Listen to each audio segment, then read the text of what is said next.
បាទជំរាបសួរនេះគឺជាប្រភេទដីទទេហ្នឹងហើយដែលប្រកាសផ្សព្វផ្សាយលក់ហើយដីនេះគឺមានទីតាំងស្ថិតនៅក្នុងភូមិស្ទឹងថ្មីសង្កាត់ស្វាយអង្គមក្រុងសៀមរាបខេត្តសៀមរាបដីហ្នឹងមានប្រវែងទទឹង18ម៉ែត្រហើយជម្រៅទៅក្រោយគឺ30ម៉ែត្រជា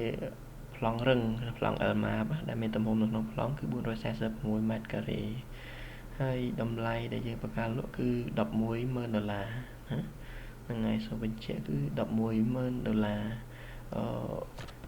ដីហ្នឹងគឺបានចាក់បំពេញរួចរាល់ហើយក៏មានលបងដែរហើយក៏ស្ថិតនៅចំកណ្ដាលទីក្រុងសៀមរាបផងដែរហ្នឹងហើយជាលក្ខណៈដែលថាដីអាច convert ទៅជា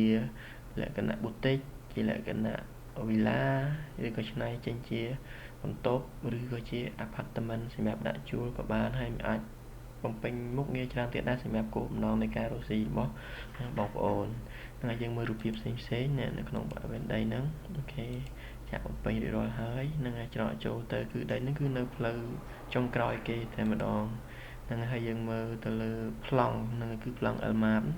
446ម៉ែត្រការ៉េហ្នឹងហើយនឹងsatellite map ដែលបង្ហាញទីតាំងទ្រុសហ្នឹងហើយផ្សារចាស់ចេញតាមផ្លូវសុកសានទៅហ៊ូគិសរគោល KTV ហ្នឹងហើយបត់ឆ្វេងចូលទៅក្នុងអូខេហើយបើសិនជាមានចំណាប់អារម្មណ៍អីណាកុំភ្លេចទាក់ទងមកខ្ញុំបាទ015 227 និង882បាទសូមអរគុណជំរាបលា